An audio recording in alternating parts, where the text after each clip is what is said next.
All right, Ramley. Game is not over yet. This is still happening. Wanted to jump on here. We can watch the end of this together. The Niners just kicked a field goal. Rams did buckle down in overtime. You can probably hear we got the game on right in front of us. Rams now have the ball. Chance to counter. What say you? Do they win with a TD? Do they tie or tie it up and obviously overtime keeps going? Or do you think they do not score points and lose? Man, at this point, the way Mac Jones was looking coming off the field, he looked like he had a lacerated something. I don't know what happened to him on that. Yeah. All right, there's Puka.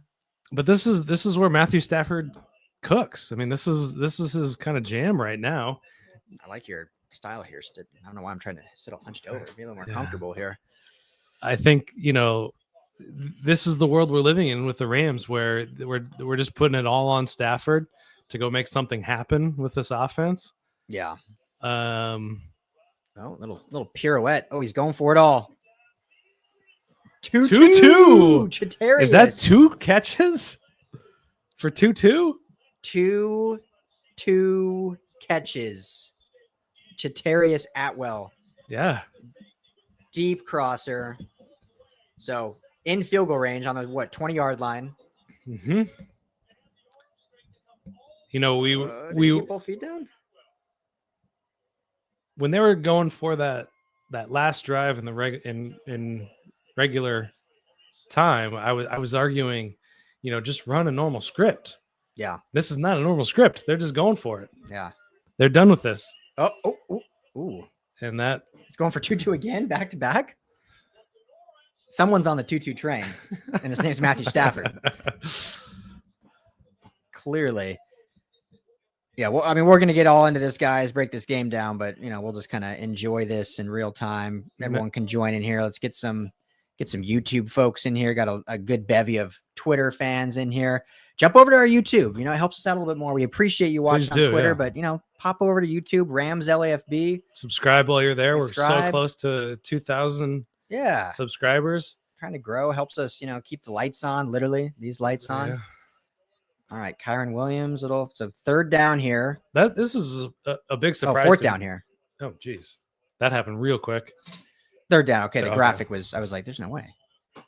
3rd and 6. This is big because this is sort of the win or the tie. Yeah, it's already down to 4 minutes. So they probably would not get the ball back. Pinheiro kissing the upright to put in 3. Supple kiss. That was very gentle. That was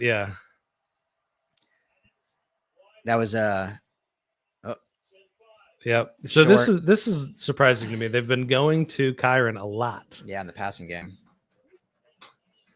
7 targets already. Oh, I think they're going for it. On 4th down. This is a gutsy move from a guy that's not always gutsy. He obviously does not like overtime. This guy does not like cans, to quote the jerk. Nice He quote. wants to get home to his beautiful wife and child. Great quote. Oh, quote. mugging up the front there. Timeout Niners. Are they going to change their opinion here? Stafford with 389 yards and 3 tutties on the day. Another great statistical evening for the MVP candidate. Curious what you guys think out there. Are you guys on the general view, or are you on the what do they call it? The prime vision, all 22 view? You were the one that I didn't know this existed. This is sweet. I love this view. The prime. You get to see the safeties where they're lining up. You get to see the routes. It's beautiful. Yeah, and if you already are watching on Prime, which you have to be, obviously, like it's free, right, for everyone. Yeah, I guess not free. It's included. Yeah, you click down and you go to the alternate stream, and there you go. We got we go. Trips to the left. Davis Allen in there. Puka going in motion.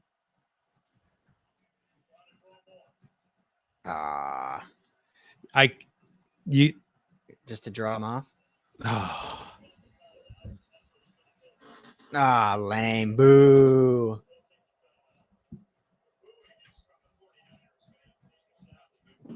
It should be from if they're saying on the broadcast that the booing is from the 49ers fans, it should be from the Rams fan. They should be aggressive here. Put this game away. I don't mind that aggressiveness. I mean, obviously you can lose this game here. Yeah. I mean, there's a possibility you get the ball back. Yeah, you have one timeout. I mean, if I don't the know. Niners get more than one first down, not saying they'll win it, but I don't think you'll get. Well, no, you can still get the ball back, obviously, but Yeah. that overtime 10 minutes goes fast. I feel like quarters. I mean, quarters are obviously 15 minutes, but quarters seems like way longer. I mean, you think about these Shanahan games when he's bested this team. He's just drained the clock, and that drive was. Oh, they did go for it, and No, they did not get it. Wow. And a fumble again, maybe. He has it. This is.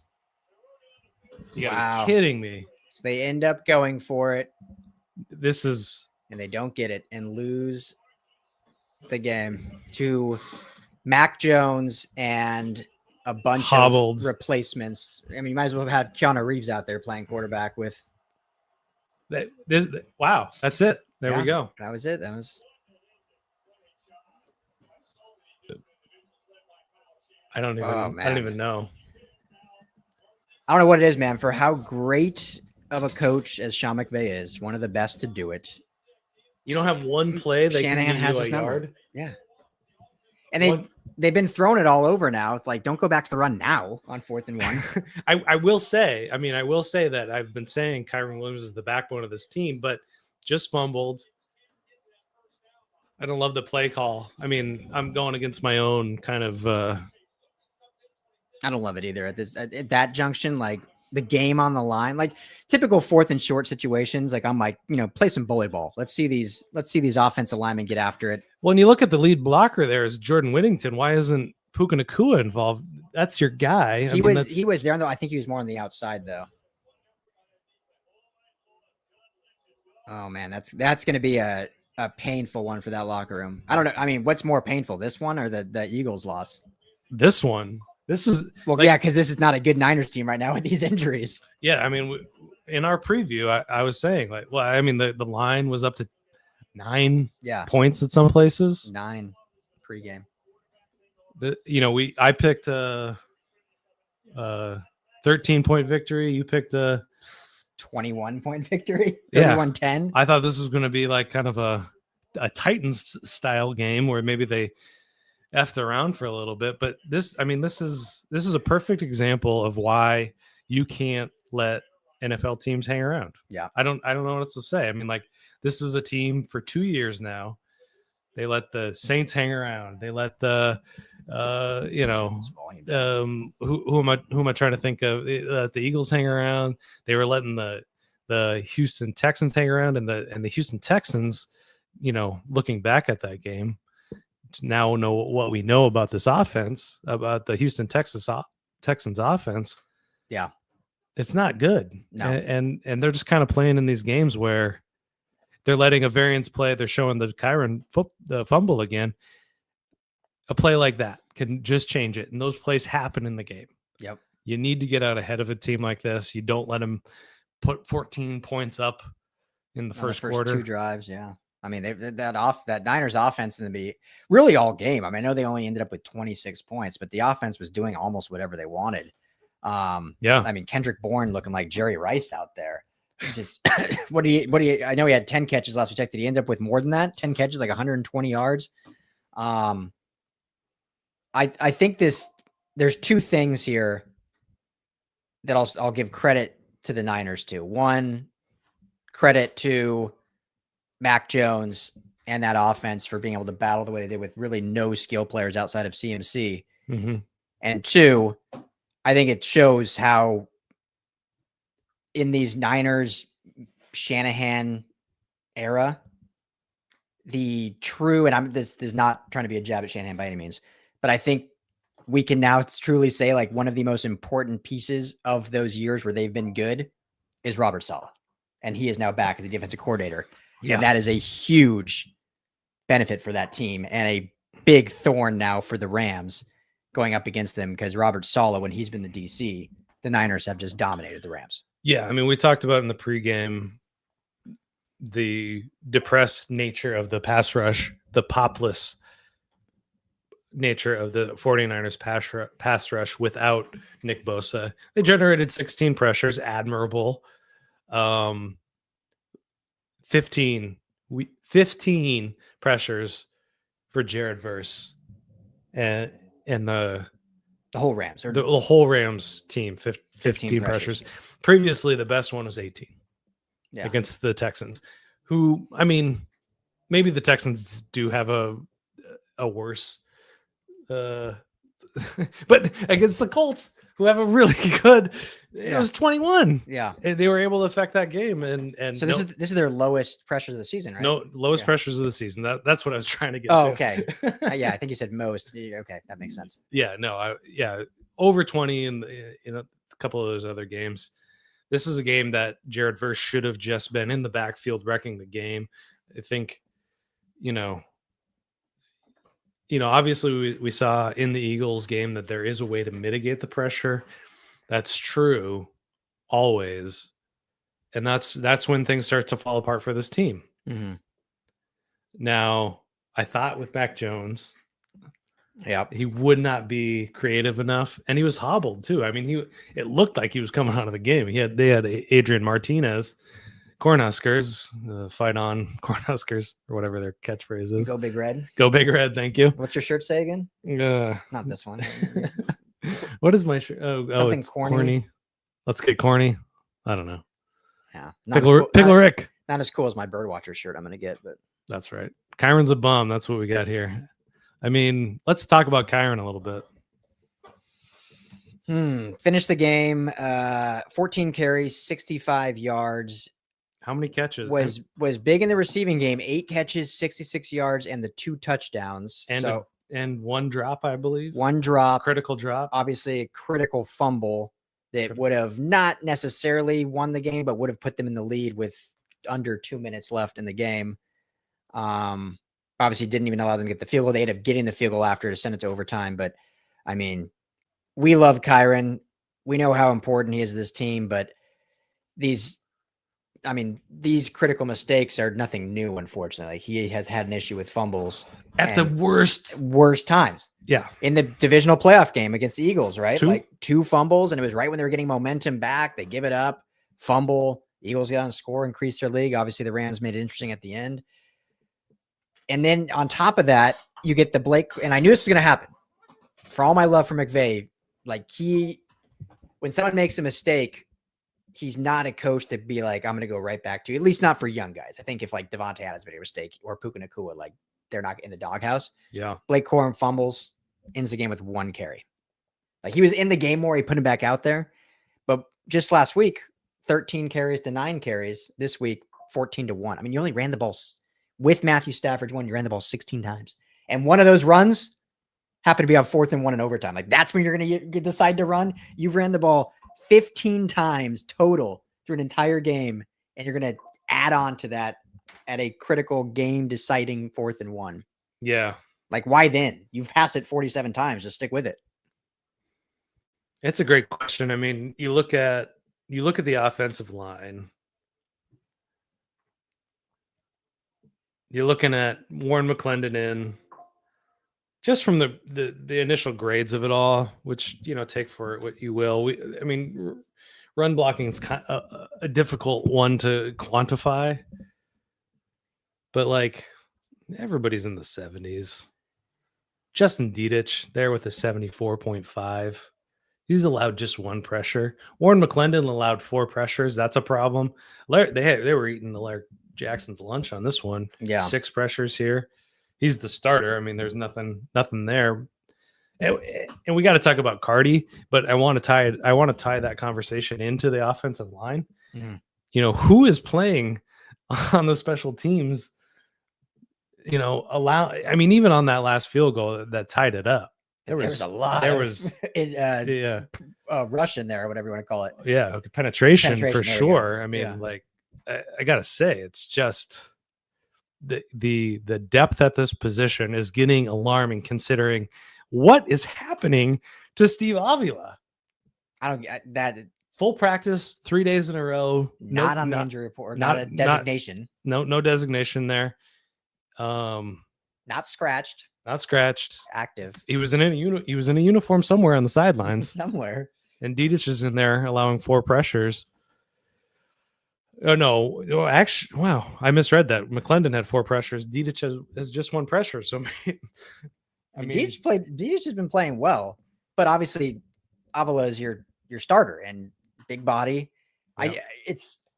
I don't want to make a big deal about it because we did that kind of with Stafford through the offseason. I think rightfully so. I mean, it was a question, but it is the thing that I am most confused about. That it's not that if he has a lingering issue, and I know it's an ankle injury and those just don't go away. Sure. It's not that. It's the fact that now 2 weeks in a row heading into the game, there's been no injury designation. Like that seems, why would he not be questionable if there was still lingering doubts about not playing?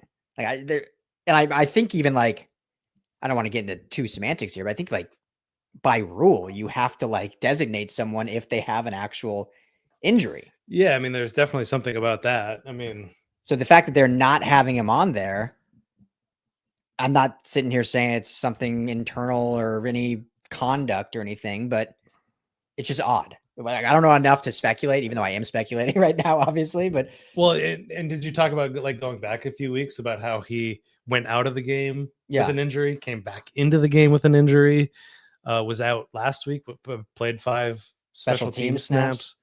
It's like, what is happening with this guy that was like, as a rookie, like was like good to very good. Yeah.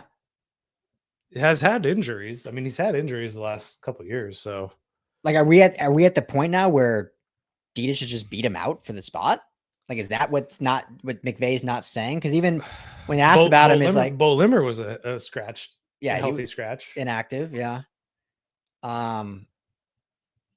It's I don't get it. Yeah. And that's, I mean, this is, I mean, this might be I don't know where this ranks in terms of the core issues of this team, but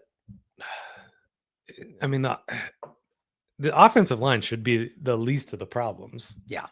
I mean, this should like, especially with who they were going up against. The Niners had 2 of their pass rushers went out in this game. Calais Davis and Yurda Gross-Matos were injured. And no Nick Bosa. No Nick Bosa. Like, I mean, like, let me pull up the pressure stats on that specifically. And it seemed like, while you're looking that up, it seemed like in pass pro they did okay. But I mean, obviously, again, they only ran the ball 16 times, but they weren't able to get any dynamism in the run game. Yeah, they had some good. They were playing from behind, so I understand kind of wanting to come back, but like they're kind of their marquee guy, Kyren Williams, who's more of a run defense guy. That's part of the reason they brought him in. He's an edge rusher though with 1 pressure. Yeah. Bryce Huff, who's a professional football player for sure. He's in the NFL. Yeah. He's in the NFL, and he's had a lot of success. And then. I'm going to struggle with this name, but Sam Okay. I'm not going to try. I'm too far away. Sam, number 91, defensive left end. I've never even heard of this guy. He's a Terrapin free agent, brought in by the Tennessee. Maryland Proud. Okay. Yeah. We got a guest joining us here in just a moment, but. I mean, he's only played a handful of snaps in the NFL, and he's their second pass rusher. I mean, let's get a guest in here because, like, I'm just perplexed. I'm not only perplexed at losing to a team of this caliber, but this is their first divisional game. Yeah, Seattle Seahawks are on the upswing. I don't know where the Cardinals stand, but last year the Cardinals in one of their games put up 40 points or something against them. Not great. I mean, I'm not changing my opinion based on this game. Shanahan has the number. He out-physicals this team against all odds. Yeah, but let's get Aaron in here. I'll let you do the intro. Aaron Coscarelli, my co-host, joining us from down under. I'm not gonna do an accent again. That's not a good choice. You kind of did. Down under. What's up, Aaron? How we doing? I'm perplexed. Did you guys say that same word? Was that the word you used? That was the Perplexed. word, yeah. Shocked, disappointed. Did we lose to a backup quarterback and a backup wide receiver who just figured it all out with the defense? I mean, I have so many questions and not enough answers. Help. Backup tight end, backup. Send help. Well, I mean, I was saying, Aaron, before, I was like, Kendrick Bourne all of a sudden reincarnated as Jerry Rice, but he's wearing number 84. So he must have been Randy Moss out there, actually. It was Randy Moss mossing the entire secondary. It was incredible. I mean, the amount of cutaways they gave Sean McVay, like, just disappoint, like his facial reactions deserve its own meme on social media. I don't know, I mean, and I didn't catch the last part of the game because I was 10 minutes away from my hotel. As you mentioned, I'm down under, still in Australia. I leave tomorrow. I'm going to the NBA exhibition game tonight. I know, be jealous. But what was cool was there was a sports bar that had the game on, and it did take a bit of searching for it. So I didn't catch the last part because I want to try to make it in time here. So why don't you guys fill me in on how OT went? Because it sounds like it didn't go well for the Rams, no? It could have. Do you want me to do the recap or for her? I can't even remember, to be honest with you. So I'll do the quick one. Niners get the ball first. They grow down, get into field goal range. The Rams hold them to a field goal. So, okay, good. Get the ball back. Like 3 plays, Rams are down within the red zone. I mean, 2 deep shots, move it right down. They're, I think, on like the 18-yard line or so. They get to 4th and 1, decide to go for it, and run with Kyren Williams and get stuffed and game over. So we were saying, and I want to get your opinion on this. The final score was 26-23. 26-23. Okay, yeah. I mean, this is crazy. What a big win for Kyle Shanahan, Mac Jones. Huge. I mean, Mac Jones looked like John Elway out there for a bit. I mean, it was crazy, and I don't even know what to do in terms of how do you come back from something like this. And that was one of the things that Ryan and I had talked about, the other Ryan, last week, which was this team can't seem to put together consistent effort all 4 quarters of great football. And I thought that was going to be the same storyline. I thought, okay, well, you know what? They start slow yet again, and they'll finish strong. Everything seemed to be a favorite. I mean, I think they were the largest favorite heading into the weekend in terms of betting, if you wanted to say that. What was the last line that you saw? Like, I thought I saw 7.5, but I don't know if that's across the board for every single. It got up to 9. We saw 9. Oh wow. Which is insane in the NFL. Yeah, that's a college line. Did a lot of people make some money? It just seemed like I don't even know where you go when it comes to the drawing board. The Rams are on the road next week, right? I want to say. And they're going to Baltimore. A desperate Baltimore. Which, I mean, their defense hasn't been good. They might not have Lamar Jackson. Might still be without. But you know what? I guess now we know it doesn't matter if you play a backup quarterback. It doesn't even matter. And that was going to be my first question to you guys, is almost kind of the why. And we talked about it last week, Ryan. This team sort of, and you mentioned it, they play up or they play down to the team that they're facing. Why? Do you think they just didn't take this team seriously because of all the injuries? And, how do you even explain this one?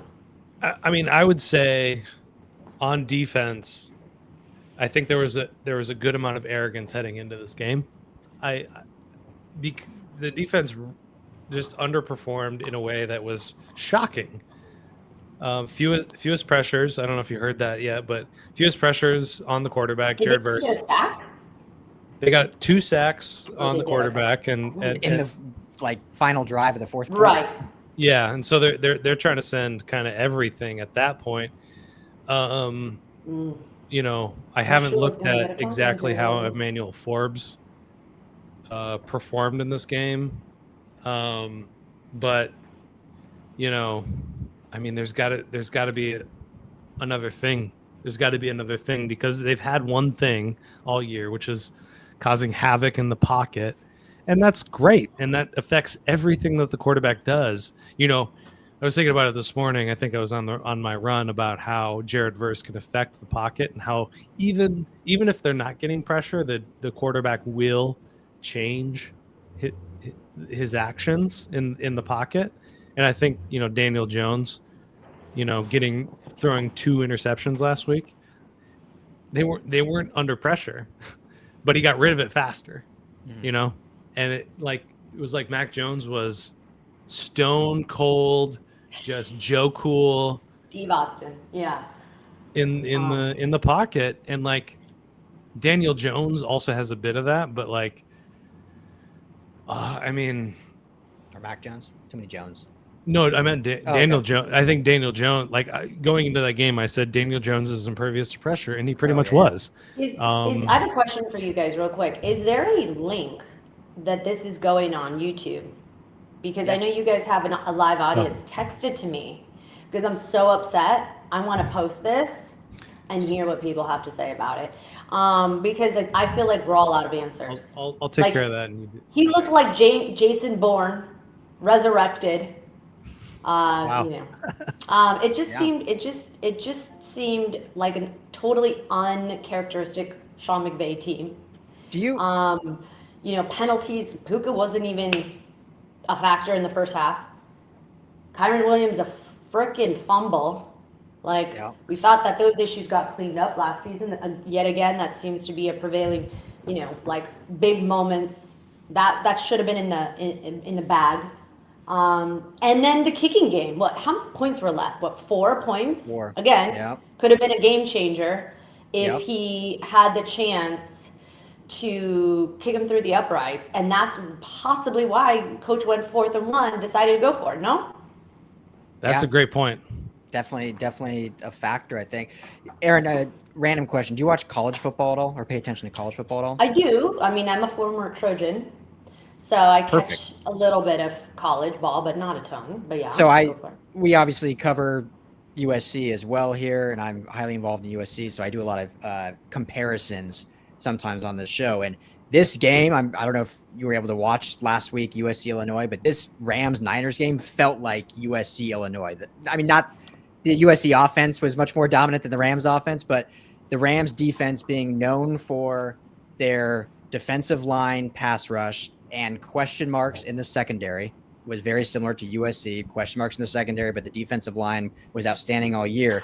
And then in this game, just disappeared. Defensive line just disappeared altogether, and the secondary question marks were just exposed even more. So we're at this junction now where this defense, while it's still not awful, I mean, 26 points with an overtime is not like brutal, but invite her on.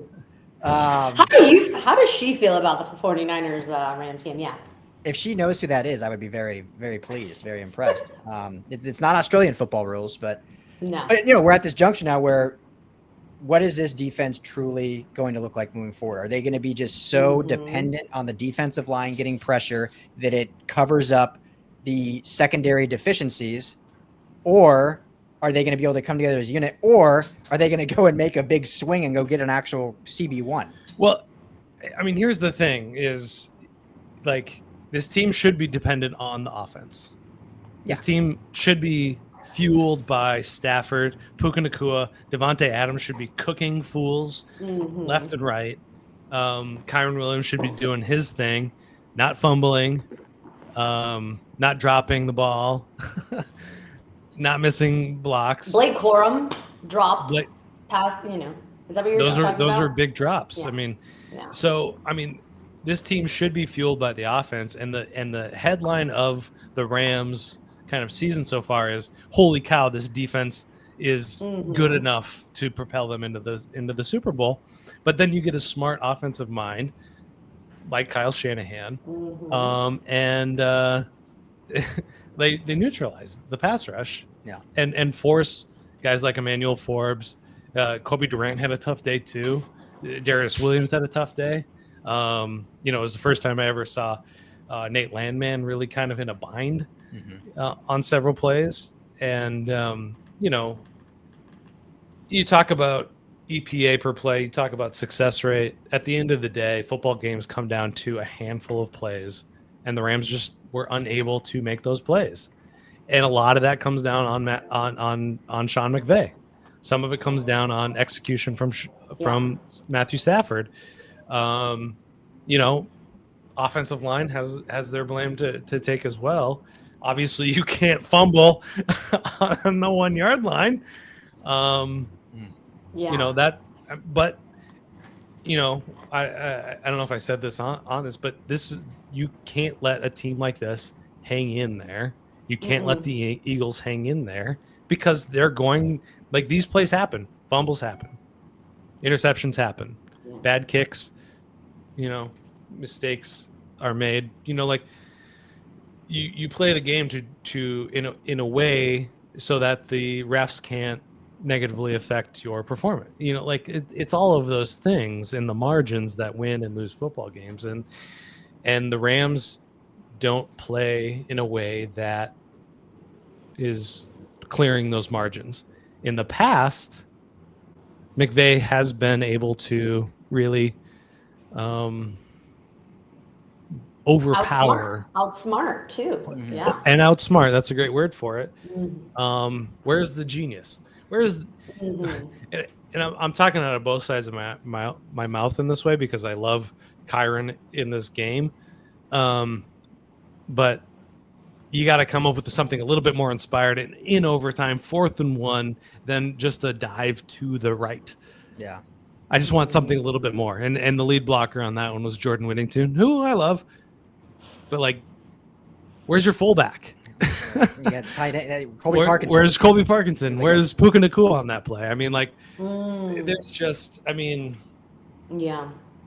And that's the thing too. This team all throughout training camp, and even you know, the big storyline with Stafford's back and what they espouse, and certainly Coach McVay says almost weekly, is how this team has handled adversity. And I thought, okay, this is going to be it, right? There's like less than 2 minutes to go in the game. They're down by 3. They run the ball right to Kyren Williams. Like, they're going to figure it out. This is exactly what this team does. They handle stress, good stress, as Coach says, and adversity is the name of their game. But it just seems like, I don't know if it's the youth. I don't know if it's, you know, and of course missed ill-timed penalties. But when they do find ways to capitalize, whether it's the defense or that 3 and out, it just seems like odd games throughout the season, they've missed out on those opportunities. This team should be undefeated. They should have this felt like week 3 all over again, right? Because you're like, okay, this is kind of like, you know, they're starting slow. It was a banged up 49ers. They play them hard regardless. Should have been a win. And, you know, it's like, it's going to feel like a long drive home, and this team is not very far from home. So, I mean, yeah, they could be undefeated. They could also be 1-4 at this point. Yeah. Yeah. In my opinion. I mean, that's right. Everyone but the Tennessee game, really. I mean, and the first half of the Tennessee game, Yeah. you know, I mean, like, screw it. Like, you got, like, this is a full game. I don't know what to tell you. Let's go to some comments from these people because we are getting inundated. This is what I said this earlier too. I said this to Ryan last week. I'm like, the Rams want us to take some type of heart medication. Like, we should make that a sponsor of the show. What is that? You know what I mean? Like, how do we calm our freaking nerves? Because the yoga and the meditation's not working, guys. Yeah. And I'm drinking way too much coffee down here in Melbourne, so I'm hyped up. What time is it over there right now? Oh yeah, it's I know 2. the conversion, but It's 2 p.m. oh, okay. 2 p.m. That's a beautiful time to watch a football game. 9 p.m. here. Rams always seem to find ways to lose to injury-depleted teams. What an embarrassing loss. Yeah, not great, I feel ya. ABG. Not great. I feel Special teams coach is, we'll just say, Booty. Can we talk? Should we talk real about quick Cardi? About special teams coach? So I don't, and maybe I'm He's the being best. kind here. He's the best they've had in the Sean McVay era. Yeah. Who, the coach or the special teams coach? Yeah. Yeah. Chase Blackburn. Jake Blackburn, and I think what they've been doing on kickoffs has been remarkable. Obviously, Cardi had the miss hit that went short and gave him the ball on the 40-yard line in overtime, which you missed, Aaron. Yeah, that was how they started. They started on the 40-yard line, but this is what's hard to me about immediate anger, I guess. The special teams coach is like your interior offensive linemen have a very simple, not saying it's an easy job, but a simple job of just I mean, you're shoulder to shoulder, just block the guys in front of you. You're close. They're closer together than they are in any other. If the other team is continuously getting penetration through, like, I don't think that's on the special teams coach. That's just on your players not executing and getting beat. Yeah. What do you think on that? No, I just don't think they have a special teams coach problem.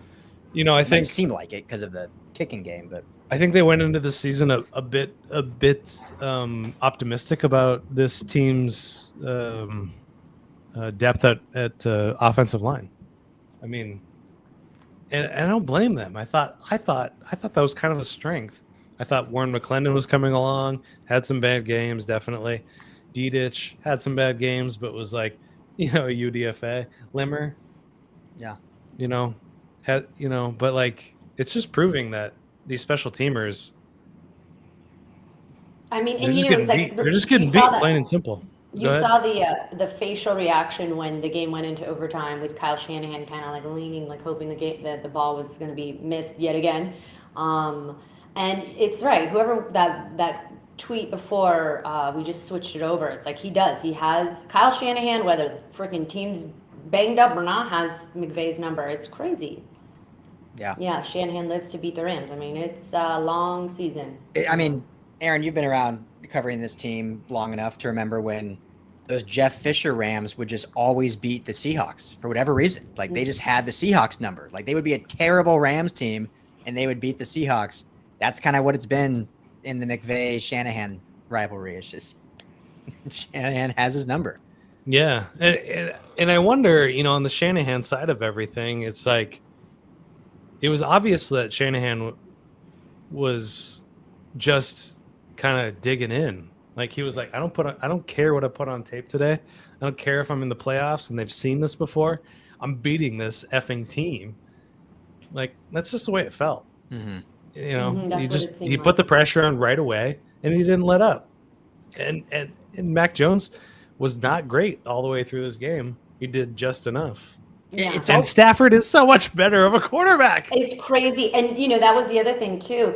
The ball that Stafford has such a beautiful arm. Like, his ball is just like, it's gorgeous. Mm-hmm. And what this team looks like on paper, and when they have the ability to be the Rams that, we all know and love, that's why these moments are so frustrating, because it's like what you said, right? It's like this team, the identity, we still don't really know. It's like, are they young?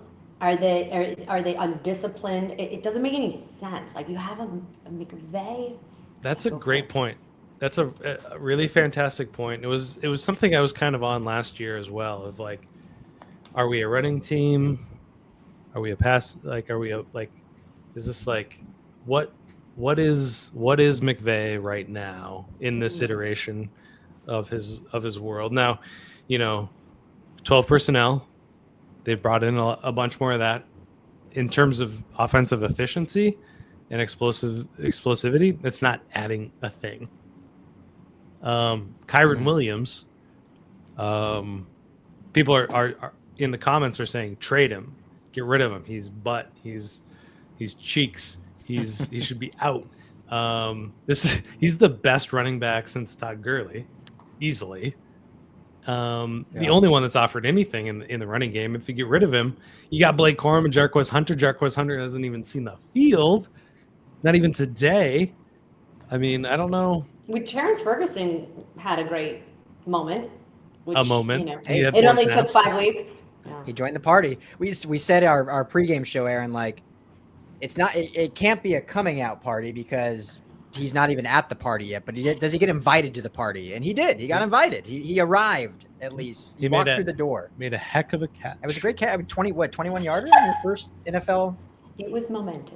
He outstrengthed a cornerback. What was it, Chisel or Chile or what was his name? Siegel. Oh, yeah. Siegel. Yeah. Anyway. Siegel got beat up all day. I didn't even know he was in the NFL, to be honest with you. Yeah. But yeah, this is we've got a lot of 49ers fans in our comments.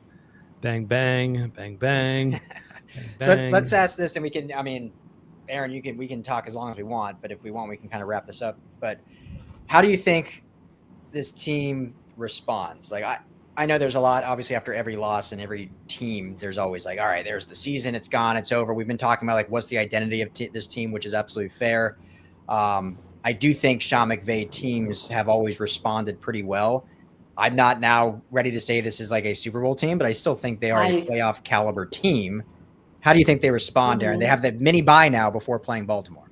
No, and you bring up a great point, because I feel like the rankings of where this team is doesn't matter what other teams do in the NFC West or what other teams do in the NFC. I believe this performance, the Rams are going to drop significantly. Like where I thought they could have been top 3 in the NFC, because like Ryan and I discussed last week, those games were really close with the Eagles, and not really necessarily stringing together consistent effort all 4 quarters. I thought, you know what, the highs are high enough to me. But the problem is, I think, how do you respond to something like this with anything, whether you're in a football game or a relationship or whatever? If your highs are so high and your lows are so low, in my perspective, you can't get too high and you can't get too low. Like your wins can't be like they're egregious and they're amazing and now you got to take the next week off, because that's what I feel like we saw. I felt like the Rams took this week off essentially. Like they were like, it's a Mac Jones led offense, they're banged up. Our defense is good. I don't know. I mean, I don't know. I don't know how a team like that, like the Rams, that's led by a Sean McVay with a Matthew Stafford quarterback, and all the pieces in place, where you even start. Because it just seemed like once one thing it was like a domino effect. The offensive line didn't do, and then the secondary got torched. And then you have your special teams and the kicking issues. I mean, it's all 3 phases of this damn football team. And I just think you have to go back to the drawing board and humble yourself, because this shouldn't have happened on a prime time home game, which is never really a home game, and the Niners come to town. But no excuses. And I don't know what Sean's going to say to his team today. I'm curious. I think his presser's probably happening right now, but like he's going to get asked what happened, and I'm sure he's going to have some interesting things to say after the game.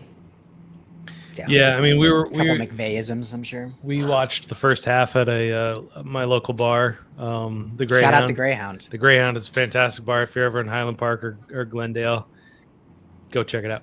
But yeah, there were more Niners fans in there than there were. I mean, at least more vocal Niners fans in the bar. Yeah, there.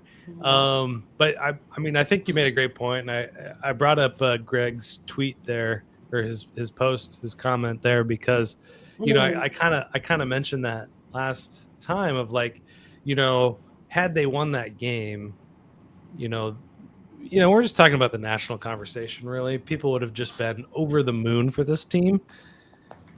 And I've been on the fence about them since week 1. I mean, I don't know exactly what I'm trying to say here, but sometimes they're just getting over their skis. And this is a good reality check for this team. It's a good reality check for the defense to say like, oh, like we can't play like this. We can't just play so unevenly. Well, and I think the next kind of step, and me and you, I think, talked about this earlier in the week, is, nowadays, I don't want to say even nowadays, but in the current landscape of the NFL, there really has not been like a dominant NFL team. Like, yes, there's been the Chiefs dynasty, but I just mean in the way they play, like the last few years, the Chiefs, you never felt like they were that good, but they just kept winning. Like they would just close out games. They were clutch. They wouldn't make mistakes. They just kept winning. The Eagles last year, like you never really felt like they were like this dynasty of a team, but they just kept winning. And then obviously they were dominant in the Super Bowl. So the Rams don't even have to be like dominant. They should have been dominant in this game, but they don't have to be dominant. You got to just close out games, not beat yourselves in the foot, not fumble on the 1 yard line, not get extra points blocked, not miss field goals, and you'd be 5-0. But those things happen in football games, and they need to be able to separate themselves enough. Yeah. And there is no proof that they can separate themselves from any competition, period. Yeah. I mean, Titans, if you want to say the Titans, I mean, who might be the worst team in the NFL. Yeah. And I mean, we got plenty of football to play, to learn more about this team, but I think we already know kind of like it's pass rusher die on defense. I think this is and it's Stafford or. I mean, interesting comment. I read that. Yeah, there's definitely something to that. From Mike A. McVay too smart for his own good, and then he's quoting. No one expects the run. This is on the 4th and 1 and 4 in overtime. No one expects the run there, so let's run. No one expects the run because 9 is a beast. Put it in his hands and we will win the game. Don't run behind the backup right tackle. That's a great point. That's a great point. I was bringing up all the other peripheral tackles, and it's just like, Warren McClendon, do your effing job. But you have your starter at left tackle. Like, why not run to Alaric Jackson's side? Well, they've always been better on the right. That's fair. But yeah, I mean, like, and 9 is where you want to have the game. Well, they've always been better on the right because Rob Havenstein's the stalwart there. But yes, to what you're saying, like, and we said this earlier. I didn't mean to cut you off. No, you're good. There were moments in the game on 4th down, one that they could have gone and they didn't, where it's like, okay, that you want to bully ball. Let's put it in Kyren's hand. Let's just see if you can get more push. But push comes to shove. It's literally do or die. Make it or the game's over. The quarterback could just threw it 46 times. Like, just put it in his hands. I mean, not the running back that ran 13 times. I mean, it's so. I mean, I think that's why what we will hear from Coach this week, today after the game, it will be very telling because it is like it has to be very frustrating for him, you know, to just to have to be the face of the franchise, losing at home, with a considerably layup opportunity with no Brock Purdy, everybody out essentially in terms of offensive playmakers for the Niners, and you're getting beat still, like you have to answer for that and be the face of the team to say this one's on me. And McVay's great. He always does take responsibility and credit for the team not stepping up when the time is to come. But I think, this is, as you guys mentioned, now we're entering week 6. Like there's no more opportunities like this if you really think you have an opportunity to go to the playoffs and think you're going to be a Super Bowl contender. Like there's no more playing around, guys. Yeah. None of that. You know what I mean? Like, if we're going to be positive, at least the last 2 years at this point, they were 1-4 and. Not a bad point. They're not 3 a bad point. They're better than they were the last 2 years. And that's right. But also, do you think this is going to be Stafford's last year to really go for it? I mean, are they going to get the heir apparent next season? Like, I don't know, Archie Manning, is he going to be like the next guy? So, think about if you're Stafford right now, just how frustrated you have to be. The guy's got a banged up back, and Davante Adams on the outside, and Puka. I mean, it's like, what else do you guys need to be the team that shows up in this, not only this division, but obviously this conference? And like, it feels like this is like the last opportunity for Stafford, really. I think it's his last opportunity in Horns for sure. I mean, I don't think he is on this team in 12 months. Yeah. I don't know. Yeah. I mean, that's it. Well, I mean, I don't think he's made it seemingly clear he doesn't come back. Remember they were talking to him about flag football, and it was like in a couple, I don't know. Yeah. I mean, I think that this has to be so frustrating when you've got like an A-class roster. Yeah. Luckily in the NFL, unlike college and stuff, like you can afford some of these if you can bounce back. Yeah. You just got to do it. We'll see how this team responds. I think that's, as someone that covers the team, that's what I actually love watching and that excite me. Is like, okay, now how does this team respond to this adversity and how do they bounce back? And, going to Baltimore next week, I know Baltimore's down on their luck right now, 1-3, and they're going to maybe be without Lamar Jackson, but they're going to be throwing the kitchen sink at everything because they got to get their thing turned around before they're making fires. So it's a weird trap game against an all-time good organization. Mm-hmm. So how does this team respond with the mini bye? Getting more time off, getting guys healthy. We'll see if the Steve Avila mystery is solved by then or whatnot, and see how this team goes from here. And we'll see if we can get to 4-2. Yeah. I mean, it's such a fine line because you're saying the offensive line needs to get healthy, and it's like every team it seems like has, like Green Bay has, like it seems like 3 to 5 offensive linemen that aren't in the game. Yeah. I mean, Baltimore's missing their best player, and like missing Rob Havenstein. Like, yeah, but it shouldn't be. Aside from that, like there's no big glaring injuries like you have now, and that's the other thing that's frustrating. With these kinds of losses would make sense if you were out your freaking quarterback. But, and I think to add to Stafford's frustration, this guy is playing at 37 years old who may need surgery next year, So anyways.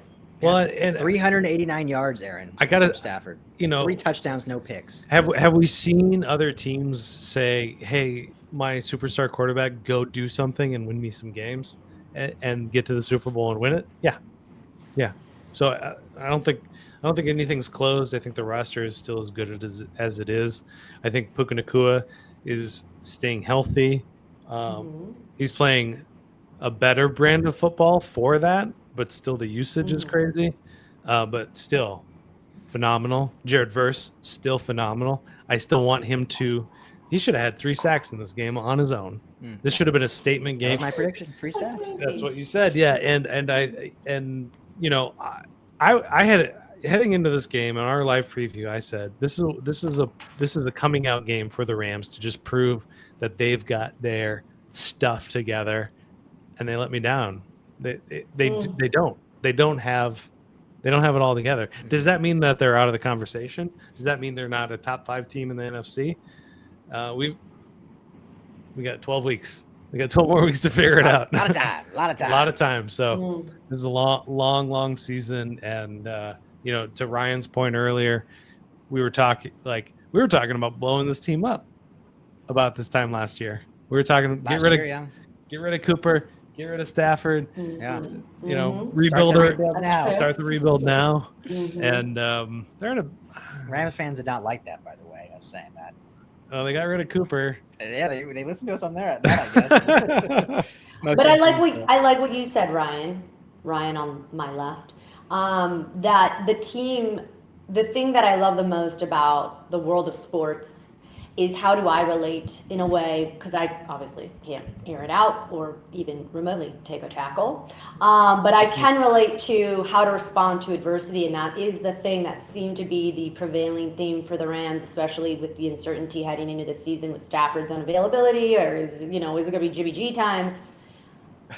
This team has proven that, like you mentioned, take last year, they can handle adversity. So I agree. I think that, it's just frustrating that adversity keeps happening, like week 3, massive adversity, like you had it in the bag, you could have won in Philly. And now they have to go up to San Francisco and try to get a win against this probably much healthier 49er team, So if you want to find a way to get the NFC West title again. So I feel like adversity is the thing that I love to revel in because, hey, no one loves hope more than, sports fans. But it'll be really interesting to see how this team responds next week in Baltimore for sure. To Mike A, who I love. Hysterical. I love it. Mac Jones looked ragged. Oh my gosh. Yeah, for only being technically sacked twice, it looked like he was sacked 22 times. Yeah. He looked like me after half a bottle of Jim Beam on a Sunday morning, like at my age. Not good. And that dude's got to start doing some squats or something because he cannot hold those football pants up on his own. Those Hank Hill buns are not doing him any favor. He needs to get that. I think we've hit the witching hour now. We're talking about Mac Jones's Any closing thoughts, Aaron? First of all, thank you so much. I know you've been awesome jumping on with Ryan on Sundays, but thanks for jumping on again tonight, even out of the country. Amazing. But any closing thoughts? No, I think it's disappointing, and when you have such talent, whether it's the coaching staff, look, these are things that the lessons in life you get to learn from, and would have been nice to leave SoFi with a W, but here we are again. So I think the big question mark is what's coach going to say this week? That's going to be interesting. I think we should all take a part of that, and how will this team respond? That's going to be my biggest thing. I think I'll be curious about for sure. 100%. Any closing thoughts, Skinny? On to Cincinnati. Baltimore, but yeah. Baltimore, I mean. Colts, I don't know. I get the reference. Yeah. It was Cincinnati in the Belichick reference. Yeah. By the way, how is Belichick doing over there at UNC? Not so good. They're just the worst. I mean, he's living his best life, though. They are not a good football team. He's getting paid a boatload. Yeah. He's got a beautiful girlfriend. I think, way off topic, we can talk more about it, but from what I've seen is, and it's not, I think, a huge indictment on Belichick. I just think once he was hired, there was way too much pressure that all of a sudden they were just going to be like fantastic. And, he's going to rebuild stuff and do stuff his own way and put in his own protocols on how. And it's, even though North Carolina wasn't like god awful last year, he's reinventing how they're going to do things. So they might be good. But that's why it's like, get the newsworthy, like, child bride out of there. Because I think the fact that you're losing and then you have this this, like, you're sort of talking. It's a circus. It's like, just like, don't, like, get away from that, If you can have the girlfriend, go for it. I support that. But I'm don't saying, let her be the GM of the team. The appearances on the sideline are a little unconventional for him. To say the least, or for any coach, but yeah. Yeah. Yeah. No, I don't know a single coach's wife that's like that active on like game days or anything. The one thing that I've learned in my few years of kind of tacitly understanding NIL is if you're at a basketball school, your football team's not good. I mean, like, that's always been the case, but like with NIL, it's even more the case. Except for Indiana, they're the one outlier right now. Well, I mean, Google his name, I guess. Okay. I mean, we're really off the rails here. but your alma mater, I mean, like, they can't even get their NIL stuff straight at USC.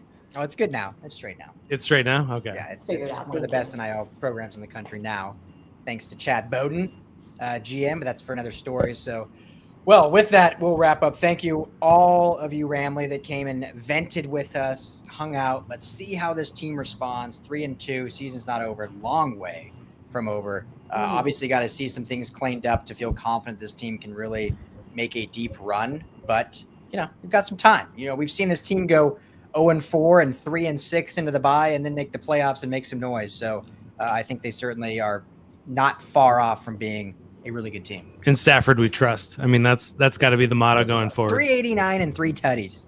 Great game from Stafford. So hell of a game. Not playing like a 37-year-old by any means. One word answer. Is he right now, Aaron, your MVP favorite through 5 weeks? Stafford? Yes. Yeah, I would say for sure. Absolutely. I mean, for me, it's a toss-up between he and Puka. Okay, 2 Rams. But Puka's never going to get an MVP, but maybe Offensive Player of the Year. But yes. Yeah. I mean, he should be in the consideration. You're right. Oh, he should. They never do it. It's I know. a quarterback award. And for me, it's a yes, too. So thank you, Ramley. Appreciate you all for hanging out. We will be back all week. Usual Tuesday time, Wednesday time, live again on Thursday pregame. And Ryan, and if Aaron joins again, always do a great job on Sundays with the post-game live. But got some time off. I keep forgetting it's Thursday. I keep thinking tomorrow's Monday. But no, we got, enjoy the weekend of games and not have to stress about the Rams. If only it was a win. But everyone, enjoy the rest of your evening. Be safe. Get home safe. And we'll talk to you all very soon.